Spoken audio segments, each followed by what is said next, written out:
Hi friends, friend ஒரு cake order கொடுத்துருந்தேன். ஆக்சுவலாக அவள் வந்து ப்ரெக்னெண்ட்டாக இருக்கா.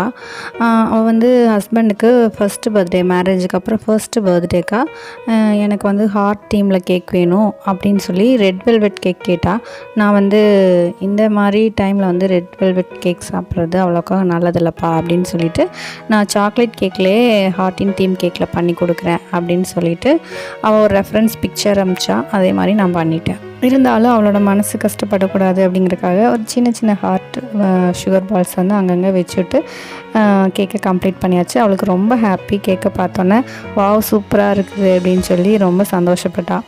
அந்த சந்தோஷமெல்லாம் யாருக்குங்க கிடைக்கும்? என்ன தான் காசு சம்பாரித்தாலும் இதெல்லாம் ஒரு சின்ன சின்ன ஹாப்பினஸ் தானே. அதோடு சேர்த்து அவள் வந்து கம்பு குக்கி, ராகி குக்கி 2 கேட்டிருந்தா. ஹெல்த்தியாக சாப்பிட்ணும் அப்படிங்கிறக்காக அதையும் நீட்டாக ரெடி பண்ணி பேக் பண்ணியாச்சு. அதாவதுங்க, ரோட்டில் சாணி கிடந்ததுன்னா அதை வெறும் சாணி அப்படின்னு சொல்லுவோம். அதுவே வந்து கொஞ்சம் வைக்கோல் போட்டு சுத்தில் தட்டோம்னா அதை வரட்டின்னு சொல்கிறோம். அது பிள்ளையாராக பிடிச்சி சாமிக்கிட்ட வச்சோம்னா அது பிள்ளையார் அப்படின்னு சொல்லி அதுக்கு கிடைக்கிற மரியாதையே தனி. அது காஞ்சி போனால் கூட காலில் மிதிக்காமல் எடுத்து கூரை மேலே போட்டுருவாங்க. அந்த மாதிரி நம்ம சாணியாக இருக்க போகிறோமா, இல்லை 4 பேர்த்துக்கு யூஸ்ஃபுல்லாக வரட்டியாக இருக்க போகிறோமா, இல்லை பிள்ளையாராக இருக்க போகிறோமா, அதெல்லாமே நம்ம கையில் தாங்க இருக்குது. நான் எதுவுமே பண்ண மாட்டேன் அப்படிங்கிறவங்களுக்கு ஒன்றும் பண்ண முடியாது. இந்த மாதிரி குக்கீஸ், ப்ரௌனிஸ் தேவைப்பட்டுச்சுன்னா கீழே தெரிகிற வாட்ஸ்அப் நம்பருக்கு மெசேஜ் பண்ணி உங்கள் ஆர்டரை ப்ளேஸ் பண்ணிக்கோங்க.